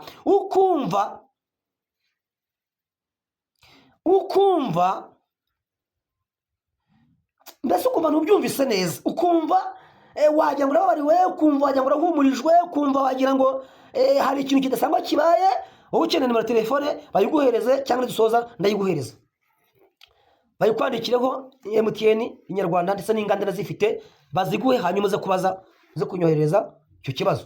Noneho mu isayo y'agahinda gasaze hari amabuye yo gutarukiraho. Aya mabuye ni amagambo y'ihumure Imana yahereza umuntu, ariko igira ngo imuhereze imbaraga zo gukomeza urugendo, ko ntabwo umusaraba ushinze mu isayo y'agahinda gasaze, ahubwo umusaraba ushinze, cyangwa se umusaraba uri ku musozi, uri Karuvari, ntabwo uri mu isayo, ariko mu isayo hari amabuye yo gutarukiraho. Yego, iyo ni Inyarwanda, baguhe n'ingande nayo irahari, cyangwa iyo ushaka yose koresha iyo ngiyo. Iyo ni Inyarwanda bariyakoresha. Iyi sayo y'agahinda gasaze harimo amabuye, ariko ntabwo harimo umusaraba. Munyumve neza, bivuze ngo niba harimo amabuye hakaba hatari umusaraba, uramutse ugize amagambo uhabwa uri mu isayo, ntabwo ari amagambo aturisha umutima, ni amagambo agutera ubutwari ngo ukomeze ujye mbere. Niyo mpamvu igihe cyose umuntu wagize ibyiringiro abikomeye ku isomo wenda rimwe ariko atari munsi y'umusaraba, iyo bazamuye Karuvari yongera kumva asenyutse, kuko ntabwo yageze munsi y'umusaraba. Ibyo bishingiye mu isayo, ibyo byakemukiye mu isayo ntibyakemukiye munsi y'umusaraba. Iyo bazamuye ubutumwa bwiza kugera ku ngingo y'isayo y'agahinda gasaze, n'ukuntu umuntu yahumurijwe we yumva akomeye, ariko iyo bigiye imbere agera munsi y'umusaraba, Yesu akamuhishurirwa, yongera kumva asenyutse, kuko aho bakirizwa siho yakiriye mu isayo, ntiyakiriye munsi y'umusaraba. Rero uyu munyabyaha uyishura ibyaha byiwe akagira agahinda kabyo, reka mbisome mu ntambaro ikomeye. Aya magambo aba ari nyasoma, ntambaro ikomeye igice cya 27. Baduha intambwe zigize agakiza, intambwe zo kwihana. Nubwo benshi babirwanya ngo ibi bintu ngo gushyira ngo urutonde rw'ibintu bigize agakiza ngo si ngombwa. Igice 27 ntambaro ikomeye ni ku ipaji ya 330. Kino gitoya, noneho abafite ikini namwe murashakisha. Hari n'igihe reka gisoma amagambo. Ahantu hose ijambo ry'Imana ryagiye ribwirizwa mu buryo butunganye, umusaruro wagiye ukurikiraho wahamije ko rikomoka ku Mana. Mwuka w'Imana yajyanaga n'ubutumwa bwabwirizwaga n'abagaragu bayo, kandi iryo jambo byabaga rifite imbaraga. Abanyabyaha bakumva bakozwe ku mutima. Iyi ni intambwe ya mbere. Umuntu yumva akozwe ku mutima. Umuntu yumva akozwe ku mutima. Iyi ni intambwe ibanza. Abanyabyaha bumva batsinzwe n'urubanza, bumva ku mutima hakozweho, yumva ari umunyabyaha, yumva azarimbuka, yumva aciyeho iteka, yumva ibyaha byose yabayemo, ndetse Mwuka w'Imana atangira kumvikanisha ibyaha mu buremere bwabyo, atangira kumvikanisha icyaha mu mbaraga zacyo. Umuntu akumva rwose ni mubi, akumva yarangiritse, akumva yarahemutse, akumva yahemukiye Imana ye. Iyi nimero ya kabiri ni ingande, ubwo niwandika urashyiraho kode y'ingande. Iya mbere ni Inyarwanda. Haranditse ngo yumva akozwe ku mutima. Umucyo umurikira umuntu wese waje mu isi, urasira hihishe ho mu mutima y'abantu, maze ibihishwe byakorwaga mu mwijima bishyirwa ahagaragara. Ubwo Imana itangiye guhishura, rero bita guhishurirwa ibyaha. Imana itangiye guhishura ibyari mu mwijima, ibyo umuntu atarazi yibagiwe atitagaho, itangira kubihishura. Ibyari mu mwijima bitangira guhishurwa. Benshi bazi ko iyo umuntu asenze agiye kuryama kavuga ati Imana mbabarira ibyaha byanjye, ngo Imana ibihanagura. Ntabwo Imana ikuraho ibyaha. Igihe umutima utashavuzwe n'icyaha cyakozwe, iyo umutima utamenetse, iyo n'amaraso amenetse, ntabwo imbabazi z'ibyaha ziboneka. Bivuze ngo igihe bitashenguye umutima, igihe bitakubabaje, ukabyatura wisekera, ukabyatura wikinira, imbabazi z'icyaha ntizibonetse, kuko hatabonetse amaraso, hatabonetse gushavura, nta gahinda kabonetse, n'imbabazi ntabwo zaboneka. Hariga abashavura nibo bazakizwa, nibo bazahozwa. Rero bya bindi wivugira ngo nikiniraga, ngo nakubeshyaga, ngo ntabwo nabishakaga, n'ubundi nta muntu watura aseka. Oya rwose, kuko Yesu atapfuye aseka, nta n'umuntu uzihana ibyaha aseka. Ubwo bivuze ngo iyo umuntu atsindishirijwe, cyangwa se iyo umuntu atsinzwe mu mutima, ntabwo aseka, ahubwo arashavura. Iyo umuntu atsindishijwe rero aba avutse, aba ahindutse. Reka nkomeze. Ibyari mu mwijima birahishuka, basobanukiwe n'ubutungane bwa Yehova, maze batinyishwa no kuzagarara imbere y'irondora imitima kandi bahamwa n'icyaha ndetse banduye, batakana akababaro bati ninde wankiza uyu mubiri wigaruriwe n'urupfu. Ni uku ubwo bahishurwaga umusaraba w'i Kaluvari. Mbese umusaraba nawe warahishutse? Ubwo bari bahishura umusaraba w'i Kaluvari, wenda mbaga urugero, Pawulo avuze ngo mpfa buri munsi. Noneho nkubaze wowe ko bavuye mu itorero rimwe, Pawulo apfa buri munsi, ariwe na Pawulo ninde wayobye? Ni Pawulo wayobye apfa buri munsi cyangwa niwe wayobye? Niba warapfuye rimwe, Pawulo ati napfanye na Kristo nzukana nawe, ariko uko icyaha kije ndapfa. Ahubwo ikibazo abantu ntibazi gupfa ni iki cy'ubundi. Uko icyaha kije Pawulo warapfa. Mu yandi magambo, niba haje Satani azamuye icyifuzo, Satani akweretse ibindi bintu, Satani hari ukuntu abigenje, baravuga ngo umuntu wa kera agomba gupfa kuri iyo ngingo. Umwuka w'Imana yicisha, umwuka yica ingeso za kamere, umwuka w'Imana agenda yica, agenda anesha, agenda avanaho. Mu kwezwa tugenda dupfana na Kristo, tugenda tunesha buri kintu cyose. Rero gutsinda hari icyo gipfuye n'ikizutse. Wari ufite urwango, ni ryari hapfa urwango? Igihe abantu bakwanze cyane havuka urukundo rukica urwango. Ubwo umuntu aba apfuye ku rwango azukiye mu rukundo. Umwuka w'Imana azamura urukundo muri we rukica urwango. Umuntu yakwanga ukamukunda, ukumva ntago gukunda bikuremereye, ukumva ni nk'ubuzima bwawe. Kuri iyi ngingo rero hari icyo gipfuye n'ikiba kizutse. Uwari umunyagasuzuguro ahinduka umuntu wubaha, uwari umunyamwanda aba umuntu wirinda. Hari ibipfuye n'ibizutse. Mbese gupfa gute ahubwo? Hapfa iki akazuka iki? Pawulo ati mpfa buri munsi. None se ko natwe ari byo byangombwa tugomba gupfana na Kristo tukazukana nawe, ariko ku rugendo rwo kunesha ku ntambwe yose dukenera umusaraba. Niko byanditse, dukenera guhabwa imbaraga yo kunesha ku ntambwe yose. Nakomeje baratubwiye ngo umusaraba w'i Kaluvari warahishutse. Batangiye batsindwa mu mutima, umutima ukurwaho, ubundi barahishurirwa ibyari mu mwijima by'ahantu hagaragara. Umuntu arimenya, ariyumva, amenya uwo ari we. Hanyuma baratubwiye ngo ibyo bintu byari bihishwe bigaragaye, batinyishwa n'ukuntu imbere y'Imana bazahagera kandi bambaye ubusa bahumanye. Noneho igitangaje rero baratubwiye ngo mu gihe bari bihebye batazi ikintu bakora, umusaraba warahishutse. Ngo hishutse, reka mbisome. Umusaraba w'i Kaluvari n'igitambo kitagerwa byatangiye abanyabyaha. Kandi some muganga, nuko ubwo bashugaga umusaraba w'i Kaluvari n'igitambo kitagerwa cyatangiye ibyaha by'abantu, basanze ko nta kindi gishobora kuba gihagije ngo kikuraho ibicumuro byabo keretse ibyo Kristo yakoze. Icyo cyonyine nicyo gishobora kunga umuntu n'Imana. None umuntu yunzwa n'Imana Satani akiri mu mutima we cyangwa Satani avuyemo? Ikibazo, mbese Imana izimwa na Satani? Reka mbabwize ukuri, abantu bazatura.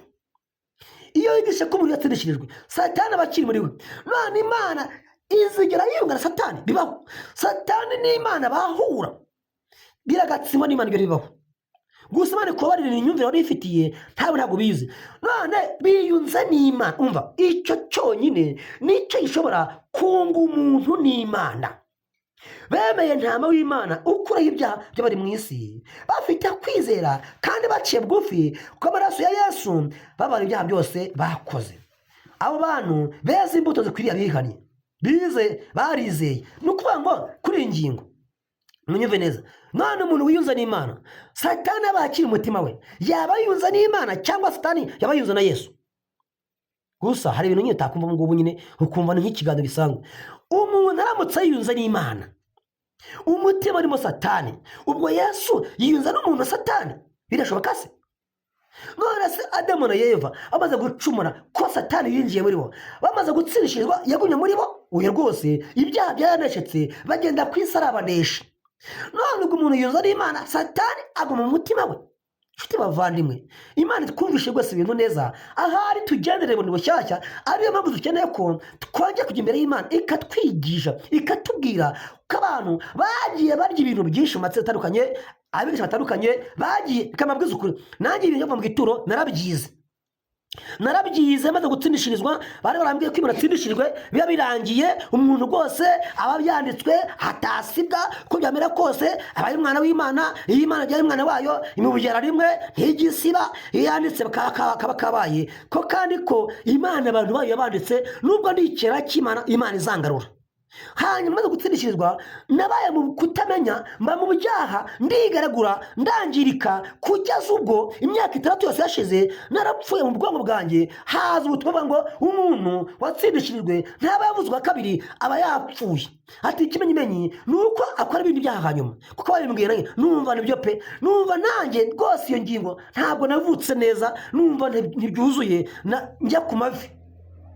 noneho akiri kwigisha amugisha yabanagize twabyize, maze iminsi umutima waratsinzwe. bakibivuga bitumvikana neza, naraye nsenga njye imbere y'Imana. Imana imishuri amakosa, imbaraga, ubuswa nabayemwo bitsinda umutima wanjye, numva ndashabuye, ibyaha birahishuka, naguyemo. hanyuma Yesu nongeye kumuhishurirwa, numva rwose ndigaye mu mutima, numva nabaye ikigwari. ikintu rero cyambabaje ni uko nasanze ko Kristo namuhemukiye, nuko nasanze Imana imishurira ko bihwanye n'uko umugore yashaka umugabo akamuca inyuma, kandi yaramushatse n'ubundi asanzwe yariyononye, ariko akamukunda, akamugira neza, akamushaka amuzi, hanyuma akamuca inyuma. byanteye ikimwaro gusubira imbere ya Yesu, numva biragayitse, ariko muciye bugufi arambabarira. hanyuma ntanze ayo makuru ati haha nawe uvuye mu gituro. reka mbabwize ukuri, ibi bintu ni ukuvugurura amasezerano. genda ubisome mu byaduka ku ngingo 630. baravuga ngo ni ukuvugurura bwo mu gihe cyashize, bwari buhari ariko bwari bwarangiritse. ubuzima bwacu bwari bwarangije amakuru y'imitima yacu. rero umugore usohoye ku mugabo n'undi ntabwo ashatse uwundi mugabo, ahubwo asanze umugabo we. amasezerano nayo avugwa n'Imana, hanyuma mbona umurongo mushyashya wo kubana n'Imana. rero kuri iyo ngingo bavandimwe, nabwo hakeneye kuba maso cyane no gusenga, kugira ngo bya bindi byakira bitagutsinda. nabwo ntabwo ucitse Satani, ahubwo urahumutse, uhawe imbaraga, uhawe uburyo bwo gutsinda Satani. ariko nabwo ntabwo bishoje, ntibirangiye, urugendo ruracyakomeje, n'ubundi intambara iracyahari. rero bavandimwe, kuri iyi ngingo inyigisho zabaye nyinshi, amatsinda yagotoye ibintu byinshi, abantu madini bari ibintu byinshi, amatsinda abantu bigiyemo ni menshi, abantu bakwigisha ibintu bitandukanye. ariko mureke muri iyi minsi Imana itugoroza ijambo ryayo. ibintu wubatse emera, niba bisenyutse uyamanike ubisanye rwose. niba kandi ijambo ry'Imana ribihakanye, witsimbarara, wikomeza umutima, wikwinangira, bitazasoza Imana ikuretse. niba usanze uko wizeraga byari ikinyoma, reka mbahe urugero. hari n'abandi bantu ngo baduse muri iyi minsi bari kuvuga ngo iyo umuntu yakimva yituma agatanga ubuhamya. tuzabyiga nabyo turebe koko mbese umwiteguro w'imvura y'itumba ni uwuhe. mbese umuntu yakira imvura y'itumba avuguruye amasezerano, cyangwa umuntu aba amaze igihe anesha ibyaha bikaba ari umwiteguro w'imvura y'itumba. aha singiyemo, naho tuzahagera, tuzareba imvura y'itumba umuntu yakira ryari, habaye iki, mbese utarayakira aba ameze gute. hanyuma uzagenzure mbere yo kwakira imvura y'itumba ukuntu aba ameze. iyo umuntu atsindishijwe yakiriye imvura y'umuhindo, akagenda anesha. uko agenda anesha rero ni umwiteguro w'imvura y'itumba. ariko watangiye kugenda aneshwa ntabwo yiteguye imvura y'itumba, ahubwo umwiteguro asabwa ni ukuvugurura amasezerano. n'umwana w'ikiraro wagiye mu ngurube agomba gusubira kwa se, akongera kwiyunga na se. nshuti bavandimwe, Imana yo mu ijuru baratubwiye ngo uyu munyabyaha watsinzwe mu mutima, wahishura ibyaha byiwe, akeneye ko guhishurwa Kristo umwana w'Imana, agahishurwa igitambo kitagira inenge, agahishurwa Yesu wabambwe, akamuhishurwa mu buryo Imana imumuhishuriyemo, akakira umwuka wera umujyana i Karuvali, akamuhishurira buri kintu cyose cyahabaye. hanyuma mu guca bugufi imbere munsi y'umusaraba nibwo Imana ituvanaho ibyaha byacu, nibwo tubona ibyaha byacu. umuntu akaba aratsindishijwe, akaba avuye mu rupfu ageze mu bugingo, akaba atangiye urugendo rujya mu ijuru, akaba abaye umwana w'Imana, akaba abyawe bundi bushyashya, akaba abyawe n'umwuka na ya mbuto itabora. rero Imana yo mu ijuru reka itugirire neza, kandi cyane cyane iduha imbaraga Imana yasezeranye, kandi duhishura ibikwiriye byose, kugira ngo nibura ibitumvikana muri iyi minsi cyangwa se ibidasobanutse Imana yo mu ijuru igende ibisobanura. ibyo utumvise neza Imana ibigusobanurire, kandi ibyo wumva udasobanukiwe Yesu arahari ngo abisobanure. Imbaraga y'Imana yo yasezeranye ko izafasha umuntu wese mu mbaraga ziwe nkeya. Ibyo atumva neza Imana irabizi, ibyo udasobanukiwe Imana irabisobanukiwe, ibyo utazi Imana irabizi. Reka nsubire muri Yohana kugira ngo nsatire aho nsoreza. Yohana cyaho cya 3 niho ngiye kongera gusoma, hanyuma ngere aho nsoreza. Batubwiye ngo ikibyagwa n'umubiri 6 nacyo n'umubiri, n'ikibyagwa n'umwuka nacyo ni umwuka. Witangazwa nuko nkubwiye yuko bakwiriye kubyarwa ubwa kabiri. Twasanze ko Nikodemu ibintu yabyumvise neza, noneho umva Yesu na Nikodemu atabyumvise amuha urundi rugero 14. Kandi nk'uko Mose yamanitse inzoka mu butayu, niko umwana w'umuntu akwiriye kumanikwa, kugira ngo umwizera wese abone guhabwa ubugingo buhoraho. Kuko Imana yakuze abari mu isi cyane, byatumye itangwa naho ikinege, kugira ngo umwizera wese atarimbuka, ahubwo ahabwe ubugingo buhoraho. Kuko Imana itatumye umwana wayo mu isi gucira abari mu isi ngo iteka, ahubwo yabikoreye kugira ngo abari mu isi bakizwe nawe. Nk'uko umuntu ahishurirwa ibyaha rero, ni nako Yesu amuhishurirwa. Byitwa guhishurirwa. Munyumve neza, byitwa guhishurirwa ibyaha no guhishurirwa Yesu. Uravuga uti ndetse Yesu muhishuriye gute? N'Imana imuguhishurira ntabwo nshyiraho urutonde ngo ni gutya na gutya, ahubwo baravuze ngo Imana iduhishura umwana wayo. Reka wenda kuri aya magambo nabo ihangane gatoya ngo igihamya kimwe mu mugenzo wa mbere ku ipaje y'140 guhishurirwa Yesu. Icyo babaje ngo mbese umuntu Yesu amuhishurirwa ate? Umugenzo wa mbere ku ipaje 140 abariho nsoma. Baratubwira ngo mu Kristo na byiringiro harimo baganira, ubuhamya bwabo byaje gusoza, bahanye ubuhamya bw'uko byagenze. Reka nsome amagambo bavuze abana bo bitansoreza ku ngingo bita guhishurirwa Yesu. Ibyaha byo kuri iyi ngingo turahuza, guhishurirwa ibyaha abantu bose barabyemera, ariko byagera kuri Yesu tugabana. Haranditse ngo 140. Mukristo ati wamuhishuriwe ute? Byiringiro ati sinamurebesheje amaso y'umubiri, ahubwo namurebesheje y'umutima. Byagenze bitya, uwo munsi nagize agahinda karuta ko nigeze kugira mu bindi bihe byose. Ako gahinda nagatewe no kurushaho kumenyeshwa ko ibyaha byanjye bikomeye kandi ari bibi. Nta kindi nari ngitegereje keretse kuzashyirwa muri Gihenomu nkarimbuka by'iteka ryose. Uwo mwanya nibwira ko mbonye umwami Yesu andunguruka ari mu ijuru. Arambwira ati izere mwami Yesu urakira. Ndamusubiza nti ariko mwami ko ndi umunyabyaha bikabije cyane. Aransubiza ati ubuntu bwanjye buraguhagije. Nanjye nti mwami nakwizera nte? Mugenzo wa mbere paje 140 niho ngeze. Nakwizera nte? Mwami maze nibuka n'ijambo nguza hondi ntazasonza na hato, unyizera ntazagira inyota na hato. Bimenyesha yuko kwizera Yesu no kujyaho ari bimwe. Ujyaho Kristo ari niko kumusanga yifuza gukizwa nawe kuruta ibindi byose. Uwo ni uba yizeye Kristo by'ukuri. Maze amarira arazenga. Ndabaza nti mwami umunyabyaha bikomeye nkanjye wamwemera koko ukamukiza? Aransubiza ati uza hondi sinzamwirukana na hato. Ndamusubiza nti mwami neza huri nkwiye kuza ngutekereza nte kugira ngo nkwizere nk'uko bikwiriye? Aransubiza ati Kristo Yesu yazanywe mu isi no gukiza abanyabyaha. Kristo niwe amategeko asohoreraho, kandi niwe uhesha uwizeye wese gukiranuka. Hepfo rero aravuga ngo Kristo ahora yiteka ngo adusabire.